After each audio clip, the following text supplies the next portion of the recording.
잠깐! 일올림 다시 듣기는 제가 예전에 준비했던 강연의 대본을 읽어드리는 코너입니다. 지금 이 이야기도 2018년 3월 서울시민청에서 열렸던 열린 강연회를 위해 준비했었다는 거 참고해주세요.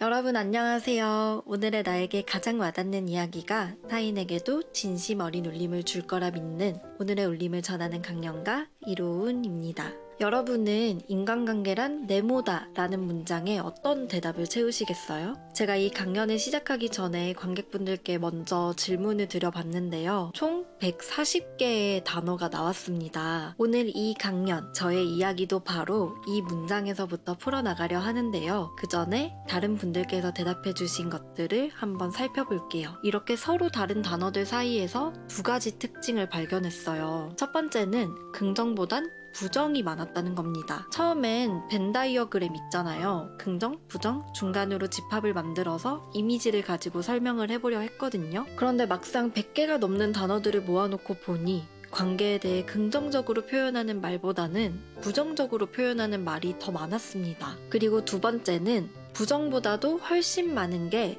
중간이었다는 거예요. 긍정도 부정도 아닌 혹은 긍정과 부정 모두인 모호한 단어들이 대다수였습니다. 그래서 왜 이런 결과가 나왔을까 곰곰이 생각해 봤는데요.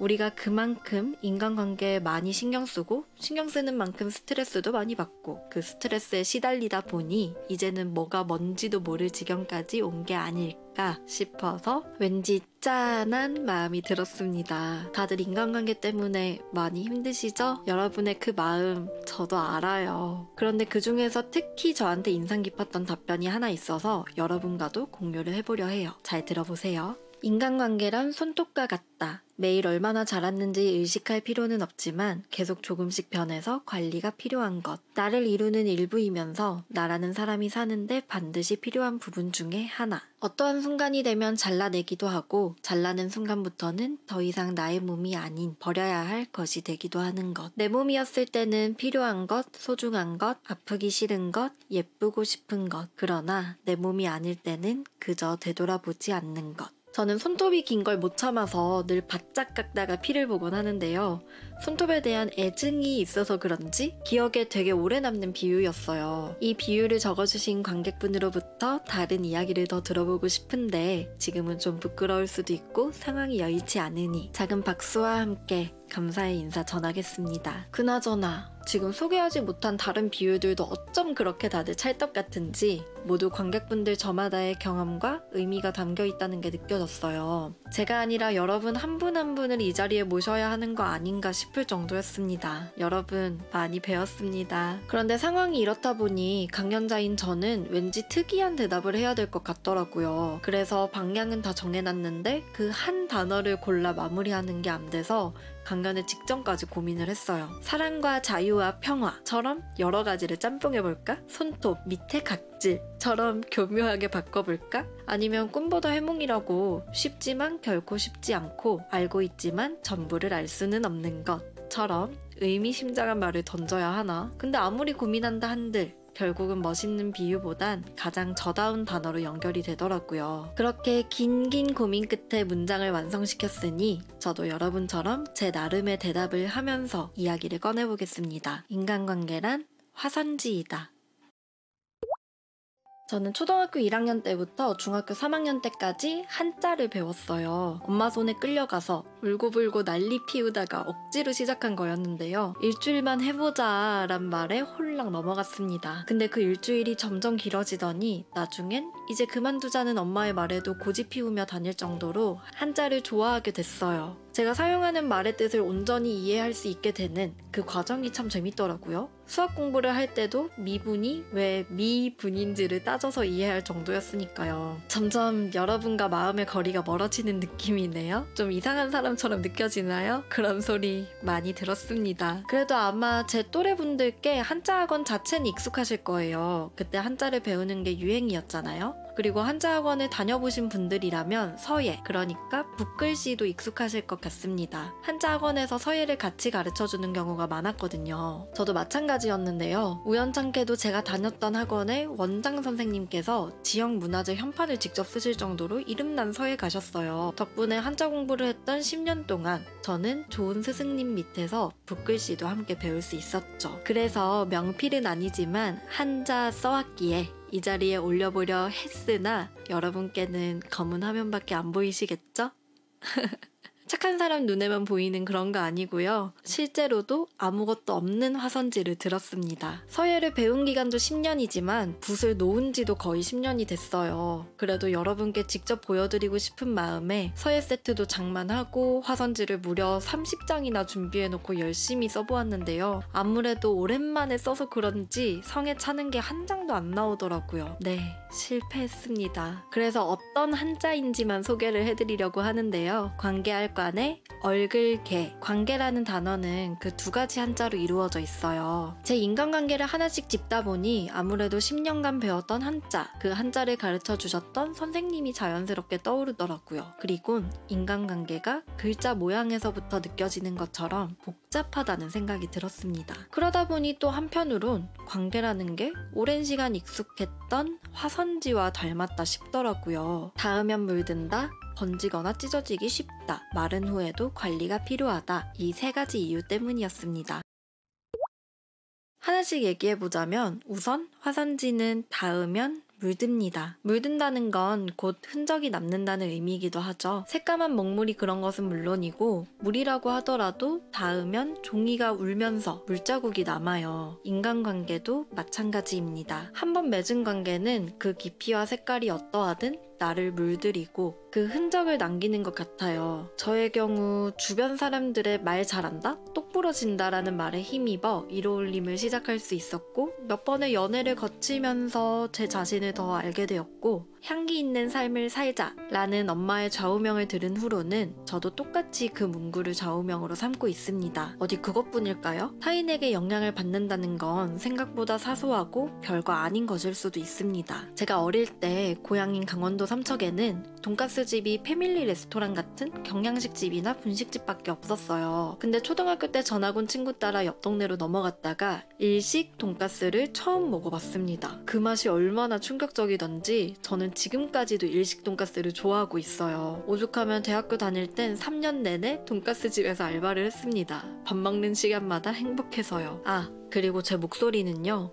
변성기다, 쉬었다 라는 가벼운 농담 하나로 청소년기 내내 콤플렉스였는데요. 노래하기 좋다, 매력적이다 라는 지나가는 칭찬 덕분에 지금은 자랑거리가 됐습니다. 여러분께는 제 목소리가 어떻게 들릴지 궁금하네요. 이렇듯 삶 속에서 타인과 닿는다는 건 아주 작을지라도 나의 한 부분을 물들이는 것 같아요. 취향은 물론이고 내가 나를 생각하는 방식에까지 타인이 녹아 있으니까요.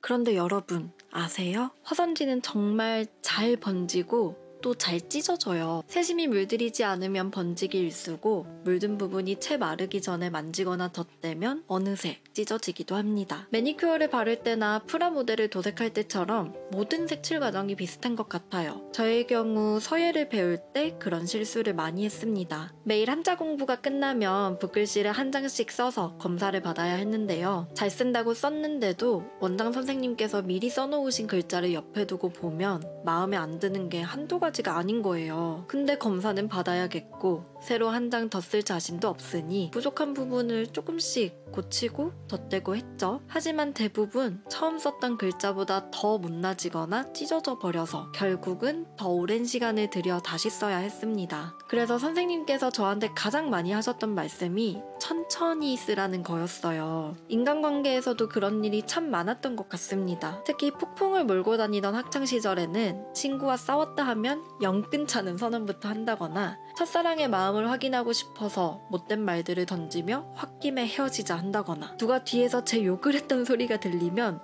곧장 달려가서 똑같이 욕을 해주는 그런 일들이 비일비재했어요. 이 자리에 제 고향 친구들이 몇 명 와 있는데요. 다 한 번씩은 연을 끊었던 이력이 있습니다. 얘들아 미안하고 고맙다. 근데 나도 많이 참았어.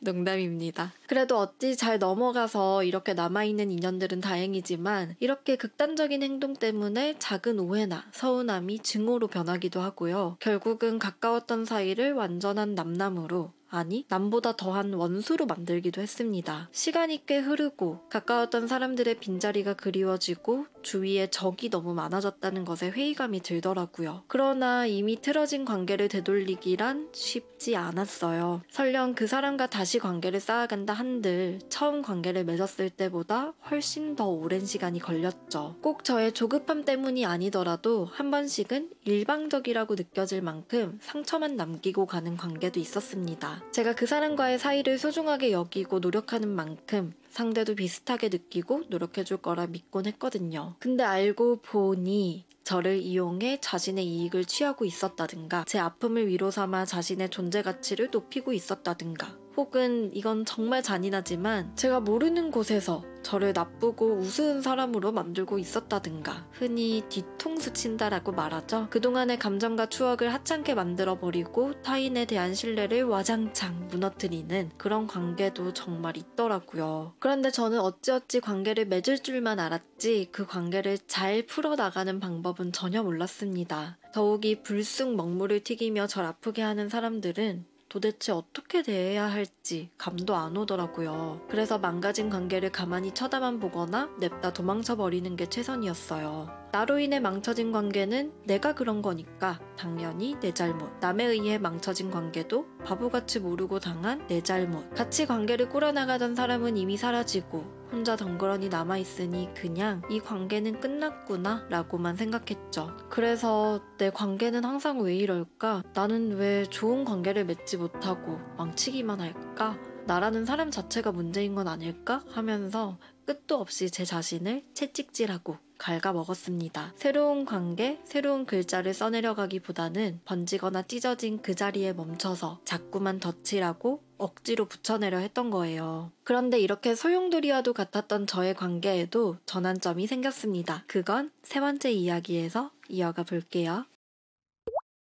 번지거나 찢어지기 쉬운 화선지. 그러나 물든 모양이 아름답든 추하든 그중 어느 부분이 번져있든 찢어져 있든 결국 마르긴 하는데요. 인간관계도 비슷하다 생각한다면 저는 그걸 각각의 모양으로 자리 잡았다 라고 표현하고 싶습니다. 잘 맞는 사람과 유지되는 관계, 잘 맞지 않는 사람과 멀어진 관계, 누군가의 실수나 잘못에 의해 틀어진 관계, 가깝지도 멀지도 않은 그저 그런 관계 모두 어쨌든 그 관계가 자리 잡은 하나의 모습이니까요. 1년에 한두 번 정도는 학원에서 단체로 지역 휘호대회를 나갔어요. 10년이면 못해도 10번은 나갔으니 저도 한 번씩은 상을 받곤 했습니다. 그 글씨가 얼마나 자랑스러웠겠어요. 그래서 입상했던 종이만큼은 집에 가져와서 고이 접어 모셔놓곤 했죠. 그런데 그 종이들 지금은 한 장도 안 남아 있습니다. 다 버렸거든요. 오랜만에 보려고 꺼냈더니 어떤 건 색이 바래고 어떤 건 바스라지기까지 해서 더 이상 갖고 있을 수가 없더라고요. 연습용이라도 남겨놨으면 좋았을걸. 망쳤다고 생각하면 언제나 가차없이 버려왔으니 그것들이 어디 갔는지는 당연히 알 수 없는 일이었습니다. 어쨌든 그 순간순간에 마음을 담아 쓴 것들인데 마음에 들지 않는다는 이유로 버리고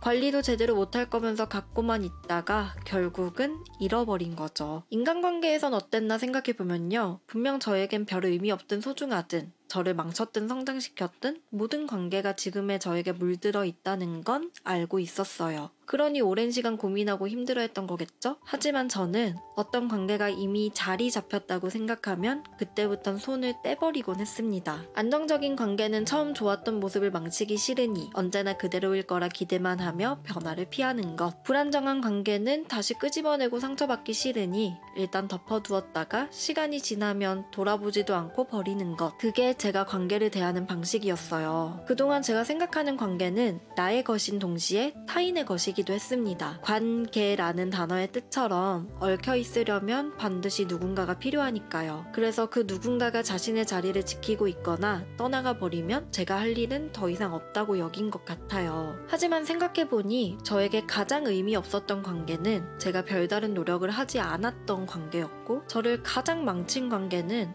그 사람과 틀어진 이후 과거에 묶여선 변한 것도 하나 없는 제 모습을 마주했던 관계였습니다. 반대로 저에게 가장 소중한 관계는 끊임없이 노력하며 맞춰온 관계, 저를 가장 성장시킨 관계는 그 사람과 틀어진 이후 수차례의 다짐으로 달라진 제 모습을 발견했던 관계였죠. 혼란스러웠던 저의 인간관계에서 찾은 전환점이 바로 그거였습니다. 그러니까 그 관계가 나에게 어떤 흔적을 남겼느냐 보다 중요한 건 그 관계가 남긴 흔적을 내가 어떻게 마주했느냐 였습니다. 제가 버렸던 수많은 화선지들 있잖아요. 그 중에 어떤 것들이 마음에 안 들어서 언젠가는 버릴지라도 한 번씩 살펴보았다면 다음번 글씨는 좀 더 좋아졌을 것이고, 마음에 드는 결과물이어서 남겨두려 할 때 한 번씩 그 자리를 열어보았다면 좀 더 오랫동안 간직할 수 있지 않았을까요? 인간관계도 한 번 더 살펴보고 한 번씩 열어보는 관리가 필요했습니다.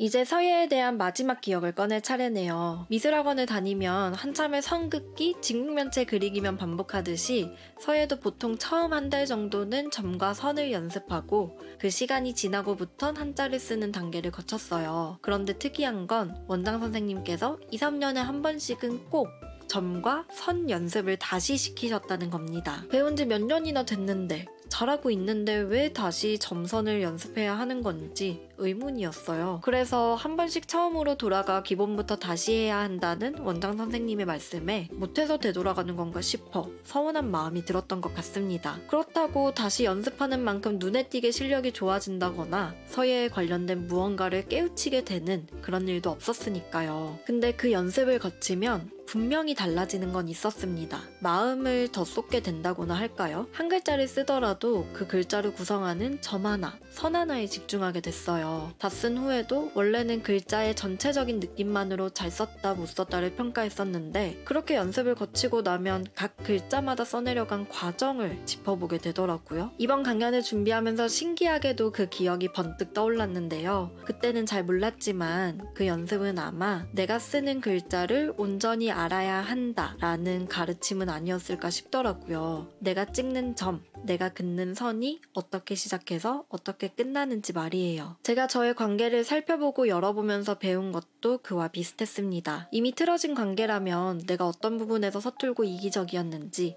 혹은 내가 받은 상처와 배신감이 내 내면에 무엇과 연관이 있는지를 생각해보게 됐어요. 그리고 이어지고 있는 관계라면 지금 이 관계를 지켜온 바탕은 무엇인지, 예전과 지금, 나아가 앞으로를 생각했을 때 변하거나 맞춰갈 것들은 무엇이 있을지를 고려하게 됐죠. 나는 어떤 관계들을 맺고 있는지, 나는 무슨 방식으로 그 관계들을 풀어나가는지, 나는 끝난 관계를 어떻게 매듭 짓는지, 그 생각들은 모두 관계의 중심에 나를 둔 이후에야 가능했습니다. 나와 내 관계에 상호작용을 헤아리게 된 거예요. 여러분의 사전 신청 사연을 읽으면서 가장 많이 발견했던 내용이 인간관계의 답을 모르겠다, 방법을 알고 싶다 였어요. 그래서 몇몇 분들은 아예 인간관계란 노답이다 이렇게 적어주시기도 했습니다. 저 또한 늘 제 인간관계가 안정적인지에 대해, 또 그 관계를 잘 풀어나가고 있는지에 대해 고민하기 때문에 여러분께 딱 맞는 방법을 알려드리고 싶었는데요. 이건 다시 말하면 저도 아직 그 고민을 완전히 해결하지 못했다는 뜻이기도 합니다. 특히 관계에 대한 고민은 누구에게나 끝나지 않을 고민이기 때문에 해법은 존재하지 않는다고 생각해요. 하지만 적어도 오늘 이 강연회의 제목, 관계의 관계가 무엇인지는 얘기할 수 있을 것 같습니다. 관계의 시작과 끝은 결국 나만의 필체, 내가 맺어가는 관계의 정체성을 찾는 게 아닐까요? 정답이나 정석과는 거리가 멀더라도 언제나 그랬듯이 제멋대로인 모양일지라도요. 그러니 이렇게 화성지와도 같은 인간관계, 닿았다 하면 물들고 번지거나 찢어지기도 쉬운 데다가 마른 후에도 관리가 필요한 이 복잡한 인간관계 말이에요. 나만의 모양이 어떤지를 알면 좀 더 사랑스럽게 느껴질 것 같습니다. 그럼 저는 여러분이 이어가는 관계의 점선마다 여러분만의 필체가 가득 담겨있길 바라면서 준비한 강연을 마치겠습니다. 오늘 함께했던 시간, 여러분만의 필체에 더해지는 점과 선이 되길 바랍니다. 오늘의 울림, 이로울림의 이로운이었습니다. 다음엔 더 진한 울림으로 찾아올게요. 그럼